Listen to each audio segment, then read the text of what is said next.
हमने 2 सर्ग पूरे किए थे।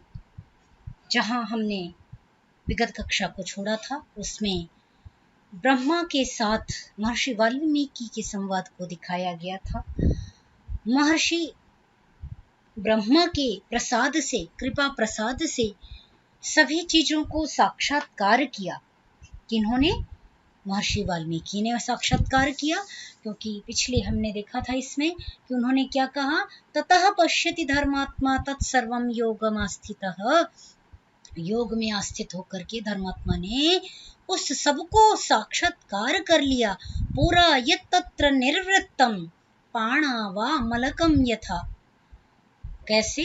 कहा पुरा यत् तत्र निर्वृत्तम, जो कुछ भी वहां पर हुआ था, बना था, जो कुछ भी घटना घटी थी, घटना चक्र जो बना था, उस सबको पाणव आमलकवत कहते ना, एक उक्ति है हिंदी में, हस्ता मलकवत, किसी ग्रंथ को या किसी ज्ञान को कर लेना।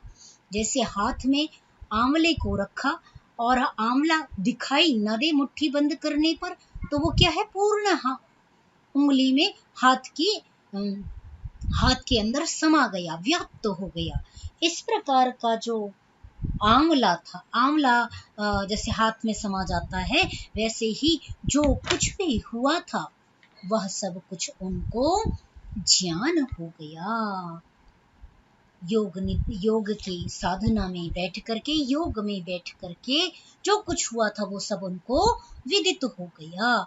और तत्सर्वं तत्वतः दृष्ट्वा धर्मेण स महामतिः अभिरामस्य रामस्य तत्सर्वं कर्तुमुद्यतः। ऐसा विचार करके वो जो तत्व दृष्टि से तत्व चिंतन करते हुए उनको सभी चीजें प्रकट हो गई। महामती जो महर्षि वाल्मीकि हैं उनको, और वो राम के अभिराम में प्रसन्न होकर के उस शास्त्र को, जो अभिरमणीय जो शास्त्र था, उसको रचने के लिए वो उद्यत हो गए थे। और जो प्रथम चरण उनके मन में, प्रथम जो श्लोक छंद जो उनके मन में प्रकट हुआ था, उस विशेष छंद का, विशेष श्लोक का आश्रय लेकर के भगवान वाल्मीकि, ऋषि वाल्मीकि राम के चरित्र को लिखने के लिए उद्यत हो गई। तृतीय सर्ग की कथा का हम आरंभ करें तो इसमें भी वाल्मीकि ने रामायण में निबद्ध विषयों का संक्षेप से उपाख्यान किया है, कथन किया है। जबकि ये जो गीता प्रेस गोरखपुर वाली है, उसमें जो रामायण में निबद्ध विषय हैं उनके विषय में इसकी चर्चा करते हैं। कितने 39 श्लोकों में। आप सभी ने पिछली कक्षा में ऐसा रखा था कि आपको समस्या आ रही है और आप जो आपकी पुस्तक में है बस उतना ही आप देखना चाहते हैं, उसके साथ ही आप करना चाहते हैं, ये आपने रखा था। तो हम उसके अनुसार भी कर सकते हैं। इससे बहुत सारा विषय ऐसा है जो तुलसीकृत रामायण, ये जो गीता प्रेस की रामायण है वाल्मीकि की, उसमें जो विषय है वो छूट जाएगा, क्योंकि यहाँ जो बालकांड का तृतीय सर्ग है वो इससे बिल्कुल भिन्न है। ठीक है, यहाँ तक जो इसमें जो है रामायण में जो भी विषय निबद्ध किए गए हैं उनका संक्षेप से कथन किया गया है तृतीय सर्ग में। और जबकि हमारे पास जो रामायण है जगदीश्वरानंद सरस्वती जी वाली, उसका विषय भी भिन्न है। उसमें अयोध्या का वर्णन आरंभ हो गया। ठीक है, तो ये निर्णय करना थोड़ा सा कठिन हो रहा है कि आप कहते हैं फिर हमारे पास पुस्तक नहीं है यदि इससे कर रहे हैं तो थोड़ी सी ये समस्या विप्रतिपत्ति उपस्थित हो रही है। कि फिर वो आपके पास पुस्तक नहीं होती तो आपको समझ में नहीं आता। और यदि मैं गीता प्रेस वाली से करा रही हूँ तो आपको आपकी समस्या है, और यदि मैं उसको छोड़ रही हूँ तो विषय बहुत सारा जो रामायण के नाम से वर्तमान समय में प्रचलित है कि ये रामायण है, वो छूट जाएगा। तो इसमें से कोई प्रबुद्ध साथी यदि अपने विचार को रख दें तो एक बार ये हो जाएगा कि क्या आप करने के लिए अभी तत्पर हैं, उसको लेकर के चलूं मैं। क्योंकि मेरे लिए थोड़ा सा दोनों विषयों को देखने पर स्थिति। महोदय जी, आप जैसा समझे वैसा कर लें, फिर क्या बताएं।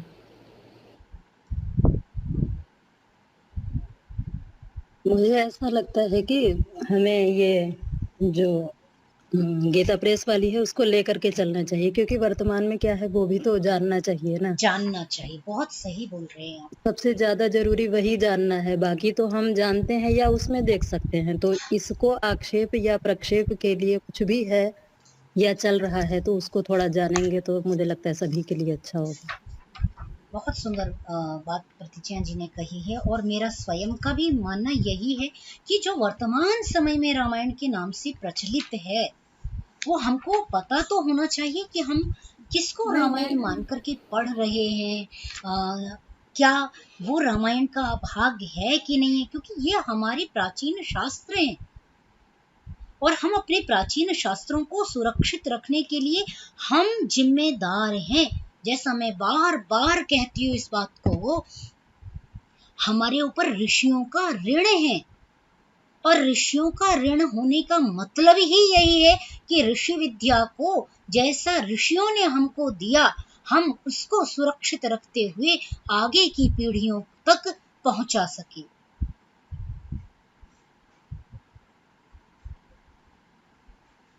उसमें मिलावट नहीं हो। मैंने आपको पिछली कक्षा में चर्चा की थी, अष्टाध्यायी में भी लोगों ने ऐसे कर दिया, वार्तिकों को ही सूत्र के रूप में उसमें घुसा दिया। ये भी सूत्र हैं, बोल बोल करके अपनी अपनी विद्वत्ता दे रहे हैं। महर्षि पाणिनि की अष्टाध्यायी का विषय वैशिष्ट्य ही यही है कि वो इतने क्रमानुसार है, अधिकार अनुवृत्ति से सारी बात प्रकट हो जाती है।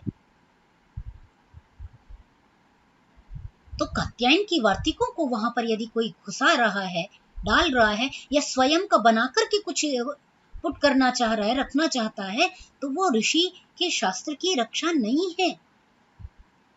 और हम को संभवतः स्वाध्याय का पुनः ये सुंदर अवसर नहीं मिल सकेगा यदि हम अभी भी शीघ्रता से करके आगे बढ़ जाएंगे। तो संभवतः ये सुअवसर हमारे पास फिर नहीं आ पाएगा, क्योंकि फिर हमने दूसरा ग्रंथ उठाना है, फिर तीसरा ग्रंथ उठाना है, क्रमशः ही तो हमने चलना है ना। तो जो आज पढ़ा वो फिर नहीं पढ़ेंगे ना। जैसे आज हम रामायण पढ़ रहे हैं तो रामायण समाप्त होने के बाद हम नया ग्रंथ ही पढ़ेंगे। जैसे उपनिषद पढ़ ली, गीता पढ़ ली, तो दोबारा नहीं पढ़ेंगे। हाँ, प्रसंग आएगा तो जरूर चर्चा करेंगे। तो आप सब थोड़ा सा मन बना लें। आपको मैं पीडीएफ की कॉपी दोबारा शेयर कर दूंगी, जो हमारे पास गीता प्रेस गोरखपुर वाली है। शेयर कर दीजिए, ठीक है। हाँ, मोबाइल में देखने पर यद्यपि दिक्कत होगी, मुझे पता है आपको समस्या आएगी। मोबाइल में देखने से पूर्ण आराम वो बहुत अच्छा नहीं बनता। मोबाइल में देखने से पढ़ने में नहीं होता, और जो बड़े लोग हैं उनके लिए तो और भी कष्टकर है। हमको भी दिक्कत होती है पढ़ने में, तो आप लोगों को तो होती होगी। जी तो कोई बात नहीं, देख लेंगे। हाँ, थोड़ा सा हमको प्रयास करना। और मैं ये वाली भी डाल दूंगी, जो आर्य मुनि जी वाली है, मैं वो भी आपको शेयर कर दूंगी। और एक रामलाल कपूर ट्रस्ट से भी पंडित अखिलानंद झरिया की है, उसमें भी ये सारे श्लोक यथावत उपलब्ध हो रहे हैं। मैंने मंगाई है, उसका युद्ध कांड अभी पब्लिश नहीं है, तो युद्ध कांड को छोड़ करके उन्होंने मुझे 1000 रुपए में पूरी भेजी है। तो उसमें भी लगभग सभी श्लोक हैं।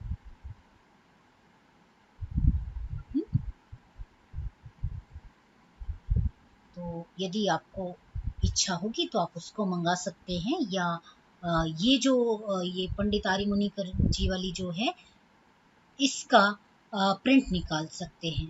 थोड़ा थोड़ा करके निकलवा लें। अब आपके शहरों का तो नहीं पता, हमारे जैसे दिल्ली में तो ऐसा है कि मुखर्जी नगर वगैरह में चले जाएं तो बड़े सस्ते में निकल जाते हैं। मतलब थोड़ा सा वो 25 पैसे ऐसा 30 पैसे करके वो पेज के तो दोनों तरफ करके कुछ एक मैंने रीजनेबल रेट में हो जाता है। तो यदि आपका सामर्थ्य जैसा बने वैसा देख लीजिएगा, है ना। तो हम कर लें, दोनों कर लें। आप सभी तैयार हैं ना? जी महोदय, दोनों ही होगा तभी तो समझ में आएगा ना कि महोदय नमो नमः। नमो नमः। हिमा जी आपसे जी, बात नहीं कर पाए। पंडित जी महोदय एक बार नाम बता दीजिए, पंडित क्या कहा? अखिलानंद झरिया में फोटो भेज दूंगी आपको। अखिलानंद, ठीक, अस्तु महोदय। मैंने मंगाई है अभी सोनीपत से, रेवली से। थोड़ा सा बस ये समस्या उनकी पुस्तक में लगी कि वो बहुत पुरानी प्रिंट करके रखी हुई है, और तो थोड़े से पेज थोड़े से क्या मतलब गल गए हैं उसके पेज, कुछ थोड़े से कम अच्छे हैं। और उन्होंने उसमें पेज प्राइस बढ़ा के 200 और कुछ ऐसे लिख करके वो हमें 1000 में उपलब्ध करा रहे हैं। तो मैं वो आपको भेज दूंगी, शेयर कर दूंगी। बाकी यही अनुवाद है, सब कुछ ऐसा ही है। तो हम देख लेंगे। नीलम महोदया कुछ कहना चाह रहे हैं? जी, ये इसकी संस्कृत टीका भी है क्या? संस्कृत टीका ही है जो मैं देख रही हूँ। ये अच्छा। 3 टीकाएं बहुत प्रसिद्ध हैं, और मैंने आपको पहले दिन शायद नाम आपने बताया था पहले दिन। बताई भी थी, और मैं फिर से बता देती हूँ। 3 टीकाएं ही रामायण के संदर्भ में अत्यंत प्रसिद्ध हैं। ये जो परिमल प्रकाशन से आ रहा है, ये अभी 5000 का है, परंतु कुछ कंसेशन करके ये यदि वो दे देते हैं, कुछ 25-30% तक कर दे रहे हैं, तो 3000 प्लस उसका चार्ज, पार्सल का चार्ज। जी 3200 बोला था, पर 3000 तक कर दिया था उन्होंने। इसमें कौन सी टीका है परिमल प्रकाशन में? इसमें ये केवल संस्कृत में है, तो जो संस्कृत निष्ठ लोग हैं, जो संस्कृत को अच्छे से समझ सकते हैं, वो इसको देख सकते हैं। एक तो राम प्रणीत, एक राम नाम के व्यक्ति हुए हैं, उन्होंने तिलक टीका लिखी है। तो बहुत सरल, माने तीनों में सरल जो है वो तिलक टीका है। थोड़े में ज्यादा बात को कह देता है, समझ में आ जाती है। और दूसरी शिव सहाय ये प्रकाशन कौन सा है?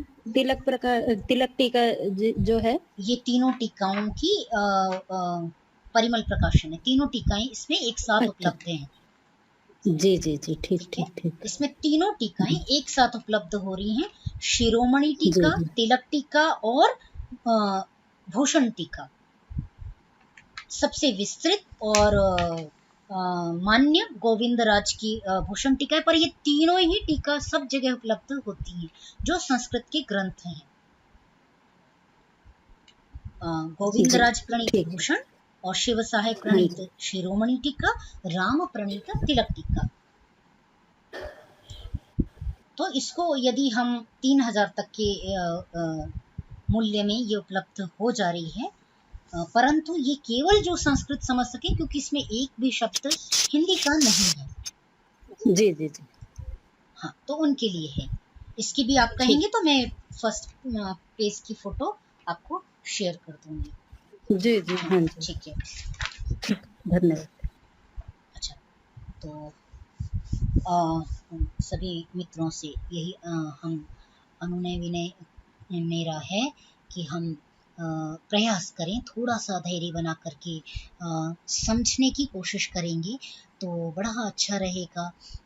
हम जिस शास्त्र में गोता लगाने का प्रयास कर रहे हैं, उस शास्त्र का मर्म कहाँ पर है ये भी देखना है, और उस शास्त्र में अवान्तर शास्त्र कितने, जैसे नदी, मुख्य नदी गंगा है, परंतु उस गंगा में सहायक नदियां आकर के मिल जाती हैं।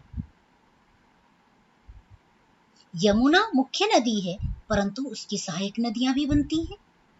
वैसे ही इसमें भी बहुत सारे समय में, काल खंडों में, क्योंकि हम 9 लाख वर्ष का समय हमने देखा है, मैंने आपको शेयर किया था, उसकी फोटो भी शेयर की थी, और आपने संभवतः वो देखने का प्रयास भी किया होगा, समझने का, कि द्वापर का 30,000 के लगभग समय, 30,000 वर्ष के उधर हैं, फिर उस नहीं, त्रेता के 30,000 वर्ष, और पूरा द्वापर, और फिर कलयुग के 5,000 वर्ष, जो मिलाकर के लगभग 9 लाख के आसपास, कुछ जो 30,000 यदि आप मिला लेंगे एक त्रेता के, तो वो 9 लाख के आसपास बन जाते हैं। तो इतना पुराना जो ग्रंथ है, परंतु जो हमेशा हर काल में इतना समसामयिक बना रहा, जिसने अपनी उपयोगिता को कभी नहीं खोया, जन सामान्य के मन में उत्कंठा को जागृत करने के लिए, मार्गदर्शन के लिए, भारतीय संस्कृति पर निष्ठा रखने के लिए जिस शास्त्र का पौनः पुण्येन स्मरण किया जाता रहा, ऐसा जो काव्य ग्रंथ रामायण है, वह हमारे लिए अत्यंत पूज्य है, ऋषि की वाणी है, और उसको हम कैसे अपनी शास्त्र निष्ठा से, ऋषियों की प्रति निष्ठा से, उस शास्त्र चिंतन को हम कैसे आगे ले जा सकते हैं अपने परिश्रम से, पुरुषार्थ से। ओहो, हाँ, अभी बताओ। तो हमको बहुत अपने दत्त चित्त होकर के समस्त विषय को सुनना है, गुनना है। वस्तुतः हम गोता लगा रहे हैं। ज्ञान सूक्त क्या कहा? अक्षणवन्तः कर्णवन्तः सखायो मनोजवेषु असमा बभूवुः, है ना? आदधनासोपकक्षास उत्विस्नात्वा हृदा इव ददृश्रे, है ना? इस गोता लगाने में हम कितना ग्रहण करके अपने साथ ले जाएंगे, ये महत्वपूर्ण है। हमने मोती चुनने हैं, जो सिप्पी है, जो अन्य जो मिलने वाले इस समुद्र में जो भी अन्य सामग्रियां हैं, वो हम छोड़ते जाएंगे,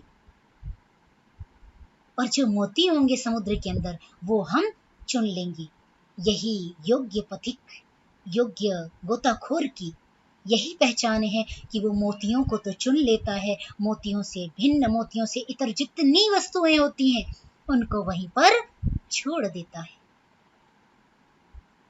इस रामायण रूपी सागर में स्नान करते समय जो मोती होंगे वो हम अपनी डायरियों में नोट कर लेंगे, वो हम अपने आत्मा के साथ संस्कार बना करके अपने साथ ले चलेंगे, उसे हम हृदयंगम करेंगे और दूसरों के लिए भी आगे पहुंचाएंगे।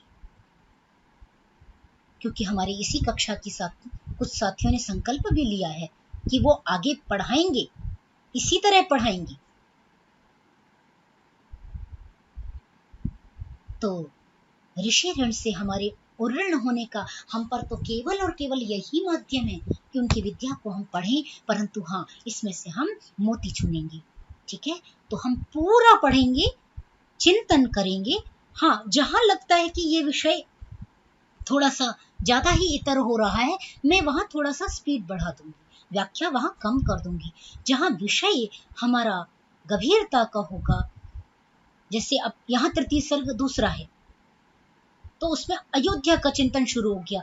वहां जो 10 योजन और ये 12 योजन में फैली हुई अयोध्या नगरी की चर्चा है, वो हम विस्तार से समझेंगे। ये शोध के बिंदु हैं जहां पर हम विस्तृत चर्चा करेंगे। ठीक है, तो अब इस विप्रतिपत्ति में हम नहीं पढ़ेंगे कि हम ये वाला करें या ये वाला करें। ये विप्रतिपत्ति को छोड़ करके हमको अब गोता लगाना है इस शास्त्र में, और जो मोती हमारे योग्य हैं वो हम चुन के आगे बढ़ेंगे। ठीक है,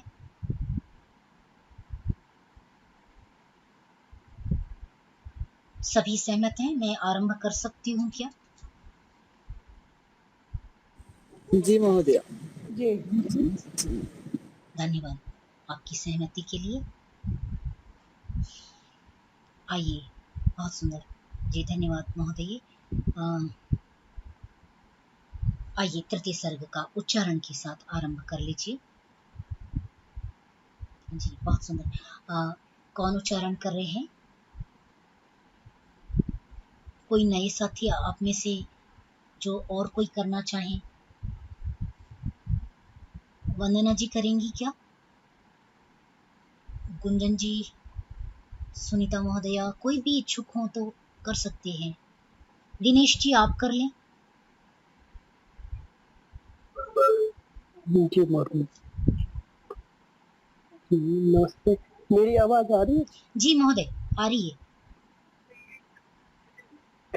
श्रुत्वा वस्तु समग्रं तद्धर्मार्थसहितं हितं व्यक्तमन्वेषते भूयो यद्वृत्तं तस्य धीमतः उपस्पृश्योदकं सम्यक् मुनिः स्थित्वा कृताञ्जलि प्राचीनाग्रेषु दर्भेषु धर्मेणान्वेषते गतिम् रामलक्ष्मणसीताभिराज्ञा दशरथेन च सभार्येण सराष्ट्रेण यत्प्राप्तं तत्र तत्त्वतः हसितं भाषितं चैव गतिर्यावच्चेष्टितं तत्सर्वं धर्मवीर्येण यथावत् सम्प्रपश्यति स्त्रीतृतीयेन च यथा यत् प्राप्तं चरता वने सत्यसन्धेन रामेण तत्सर्वं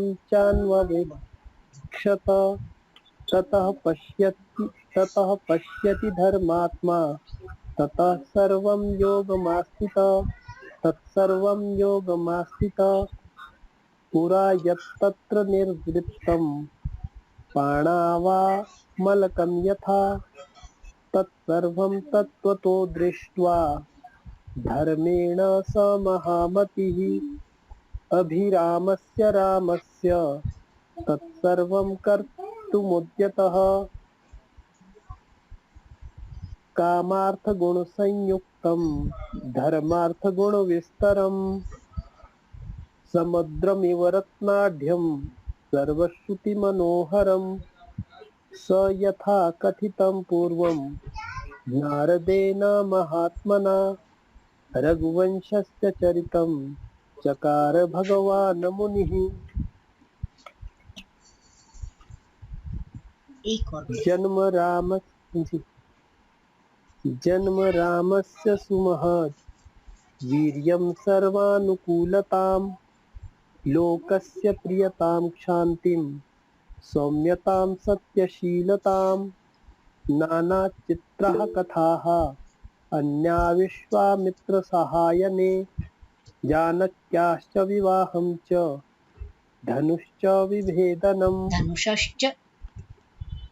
धनुषश्च विभेदनं राम राम विवादं च गुणान् दाशरथेस्तथा तथाभिषेकं रामस्य कैकेय्या दुष्टभावतां विघातं चाभिषेकस्य रामस्य च विवासनं राज्ञः शोकं विलापं च परलोकस्य चाश्रयं प्रकृतीनां विषादं च प्रकृतीनां विसर्जनं निषादाधिपवसंवादं सूतोपावर्तनं तथा गंगायाश्चापि संतारं भरद्वाजस्य दर्शनम् भरद्वाजाभ्युनुज्ञाना चित्रकूटस्य दर्शनम् वास्तुकर्म हाँ, निवेशम बस च। लेते हैं,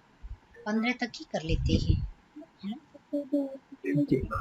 बहुत सुना, धन्यवाद। इसी तरह आप सबको भी करना है, जैसा हमारे दिनेश जी ने किया, वैसा आप सभी भी प्रयास करें, इसको सुने रिकॉर्डिंग को और फिर वैसा ही प्रयास करें। आप भी पढ़ेंगे क्योंकि आपके मुख से भी आप संस्कृत को सुनने, जानने, समझने की इच्छुक दिखते हैं और करते भी हैं, तो आप स्वयं भी बोलने का अभ्यास कर सकते हैं।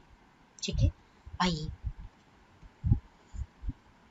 देखते हैं। पहला श्लोक है जो मैंने अभी आपको बताई थी, श्लोक अंत जो मैं पिछली कक्षा का सारांश ले रही थी, वो द्वितीय सर्ग जब जगदीश्वर आनंद जी में देखते हैं तो वहां पर ये श्लोक आई हुई थी, जबकि इसमें वो प्रसंग अभी नहीं आया है ना। हमने देखा कि यहाँ पर वो प्रसंग अभी शुरू नहीं हुआ था, वहां पर केवल वो ब्रह्मा जी ने प्रेरणा दी है और उस प्रेरणा को सुनकर के जो ऋषि हैं वाल्मीकि, श्रुत्वा वस्तु समग्रम तत् धर्मार्थ सहितं हितं व्यक्तमन्वेषते भूयो यत् वृत्तं तस्य धीमतः।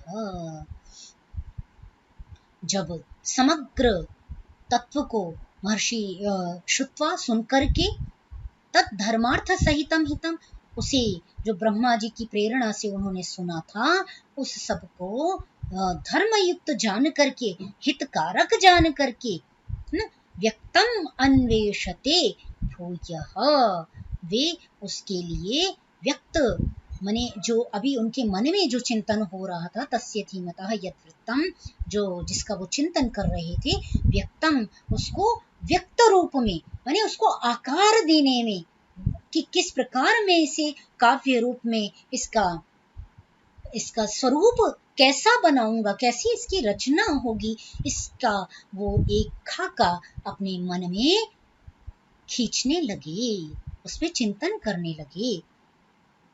उपस्पृश्य उदकम सम्यग् मुनिः स्थित्वा कृतांजलिः, उपस्पृश्य उदकम, उदक को छू करके, जल लेकर के हाथ में ना, और सम्यक मुनि कृत्वा स्थित्वा कृतांजलि, अंजलि को बांध करके सीधे बैठ करके जल को ग्रहण करके, प्राचीनाग्रेषु दर्भेषु, ओहो और किस पर, जो कुशा प्राचीन पूर्व दिशा की ओर, अग्रेषु दर्भेषु जो अग्रभाग से अत्यंत जो नुकीली दर्भ होती हैं, दर्भ कहते हैं कुशा को, उस कुशा के आसन पर बैठ करके धर्मेण अन्वेषते गतिम, वे उसको धर्म का चिंतन करने लग गए। ये इसी प्रकार का आप प्रसंग महर्षि पाणिनि के संदर्भ में भी देखते हैं, है ना। जो श्लोक में यहाँ पर ऋषि कि ऋषि प्रामाणिक हैं, लिखने वाला जो व्यक्ति है उसकी बात को प्रामाणिक किया जाए कि ना किया जाए। एक दिन का सत्र इस पर भी रखूंगी मैं। मुझे शशि महोदया ने भी आग्रह किया था कि वाल्मीकि ऋषि कौन से ऋषि हैं, क्या वे वाल्मीकि जो पहले रत्नाकर डाकू थे, वे उन वाल्मीकि ने इस ग्रंथ का प्रणयन किया, अथवा कोई भिन्न है। और इसका शास्त्र में अंतः प्रमाण भी उपलब्ध है कि ये वाल्मीकि कौन से हैं। तो इसकी चर्चा हम एक स्वतंत्र सत्र में महर्षि वाल्मीकि के लिए एक सत्र किसी सर्ग के अंत में हम रख लेंगे, या एक दिन का रख लेंगे कि वाल्मीकि के संदर्भ में वाल्मीकि कौन है, किस प्रकार के हैं। ये उनका चित्रण यहाँ पर किया जा रहा है कि उन्होंने जल लेकर के प्रांग दिशा में बैठ करके, है ना, दर्भ का आसन कहते हैं, अत्यंत पवित्र आसन होता है, और उसमें बैठने का सामर्थ्य उसी में होता है जो साधना को साध लेता है। आप कभी बैठे हो, मैं तो बैठी हूँ, मेरे गुरुकुल में जब मैं थी तो हम बैठने की उस पर ही बैठना होता था यज्ञ के समय में, तो बड़ा चुभता था और पैरों में नीचे काले काले धब्बे बन जाते थे जब देर तक उस पर हम बैठते थे। तो वो चुभने वाला तो होता है, गर्मी में तो और रूखा रूखा सा हो जाता है और बहुत लगता है। गुथा हुआ वो रुई के नहीं, सूत के धागे के साथ गुथा हुआ पूरा कुशासन लंबे लंबे होते हैं। तो उन पर बैठने का तात्पर्य जो अत्यंत पवित्र है, कुशल शब्द जो निर्माण हुआ है लोक में, जो अभी रूढ़ी हो गया, किस अर्थ में? निपुणता के अर्थ में।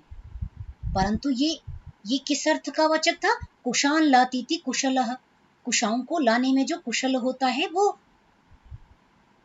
माने इतनी बारीकी से उनको काटे और जिससे कि उसके हाथ में उसकी तीक्ष्णता से चोट न लगी, क्योंकि उसकी पत्तियों की पूरे कॉर्नर पे, पूरी जितनी लंबी पत्ती होती हैं 5 फीट 6 फीट की, वो पूरी पत्तियों के दोनों ओर बड़ा कटीला सा भाग होता है, नुकीला तीक्ष्ण होता है, जिससे तुरंत कट जाता है हाथ। तो उसको लाने में जो कुशल है उसके संदर्भ में प्रयोग किया गया था, परंतु वो कुशल कहलाता है। यहाँ भी वही प्रतीकात्मक, यहाँ पर जो दर्भ की चर्चा की जा रही है कि दर्भ की अंगूठी पहनने वाला या दर्भ के आसन पर बैठने वाला व्यक्ति अत्यंत साधना संपन्न होता है। जब हम महर्षि पाणिनि का विश्लेषण करते हैं महाभाष्य में, महर्षि पतंजलि उनके प्रति श्रद्धावनत होकर के महर्षि पाणिनि का चित्रण कर रहे होते हैं और क्या कहते हैं, बताएं, कौन बता रहे हैं?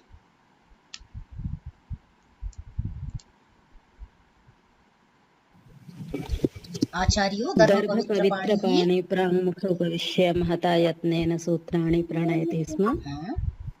तत्र वर्णेनाप्यनर्थकेन भवितुं शक्यं किमर्थः पुनर्यथा भवितुं शक्यं पुनर्यथा सूत्रेण। बहुत सुंदर, यथा सूत्रेण। क्या कहा?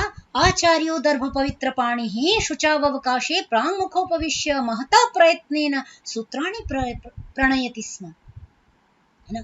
दर्भ पवित्र पाणिः, दर्भ से पवित्र हैं जिसके पाणी में हाथ, आचार्यो दर्भ पवित्र पाणिः शुचावकाशे प्राङ्मुख, यहाँ भी देखिए प्राचीन शब्द का प्रयोग किया गया। सादृश्यता देखिए, ऋषियों का वर्णन कैसा होता है कि जो कदापि प्रातः काल को मिस नहीं करते, किसमें? सोने में, प्रमाद करने में, आलस्य करने में। तो जीवन को इस तरह गढ़ना पड़ता है, तभी ऋषि विद्या के हम अधिकारी हो पाते हैं, जो पवित्र ऋषि हैं ना, जिनका वर्ण मात्र भी अनर्थक नहीं होता। ऐसा महर्षि पतंजलि उनके प्रति निष्ठा व्यक्त करते हुए कहते, तत्र वर्णेनाप्यनर्थकेन भवितुं शक्यं किम पुनर्यथा सूत्रेण। एक वर्ण, एक अक्षर भी उनका अनर्थक नहीं है। च भी बनाया है ना, तो च लिखने का भी प्रयोजन है कि अनुवृत्ति आ रही है ऊपर से, अधिकार आ रहा है ऊपर से। यदि अनुबंध भी लगाया तो उसका भी प्रयोजन है, मतलब उनका वर्ण भी निरर्थक नहीं है। कोई सूत्र को कह दे कि ये व्यर्थ है तो वो तो संभव ही नहीं है। वही बात हम यहाँ देख रहे हैं कि उनकी विशेषता बताई जा रही है कि वो जल को हाथ में लेकर के कृतांजलि, जो मुनि है, ऋषि हैं, वो बैठ करके दर्भ के आसन पर बैठ करके पूर्व दिशा में मुख करके वो धर्म के विषय में चिंतन करते हैं। धर्मेण अन्वेषते गतिम, ना, धर्म विषय में चिंतन करते हैं। राम लक्ष्मण सीता भी राज्ञा दशरथेन च सभार्येण स राष्ट्रेण यत् प्राप्तं तत्र तत्त्वतः। रामेण, राम लक्ष्मण सीता भी, क्या कहा कि राम लक्ष्मण और सीता,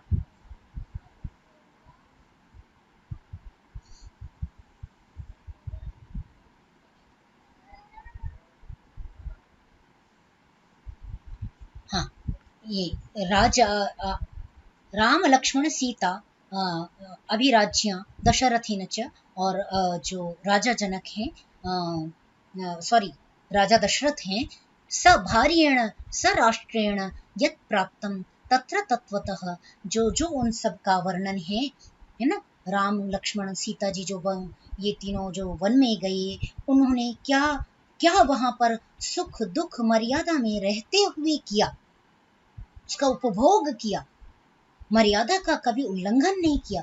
सुख हिस्से में आया तो सुख का ग्रहण किया, दुख भाग में आया तो दुख का अवलंबन किया।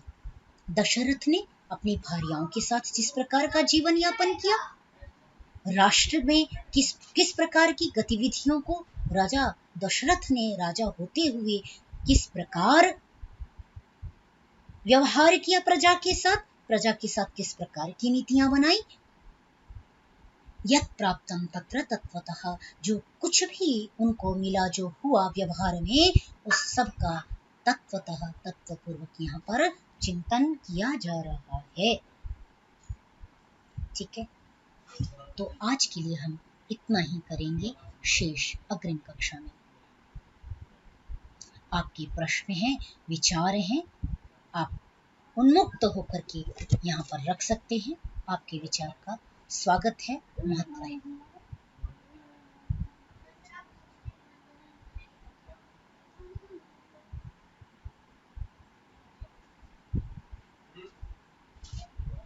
कृपया अपने विचार से हम सबको लाभान्वित करें। जी लेडी जी, एक बड़ा नादान सा प्रश्न है। जो हम लोग जब ज्ञान बोलते हैं तो हम लोग बचपन से ये बोलते रहे हैं उसको, हाँ। लेकिन जब भी आपका उच्चारण होता है जी तो मैंने ध्यान दिया कि आप उसको ज्ञान बोलते हैं। जी बिल्कुल। तो सही, क्या ज्ञान बोलना गलत है? हाँ, ज्ञान अशुद्ध है। ज्ञान का जो अच्छा। उच्चारण है ना, वो अशुद्ध है। जो घिया बन रहा है वो घ और ञ मिलके बनेगा घिया, परंतु व्याकरण में जब हम इस शब्द की निष्पत्ति कर रहे होते हैं, जैसे यज्ञ बना रहे होते हैं, तो यज धातु रखते हैं और नंग प्रत्यय रखते हैं। धातु यज थी, बड़े ध्यान देने योग्य प्रसंग है। यज धातु है, यज देव पूजा संगति करण दानेषु, तो धातु ही यजति, यज है, ज है, च छ ज तृतीय वर्ण।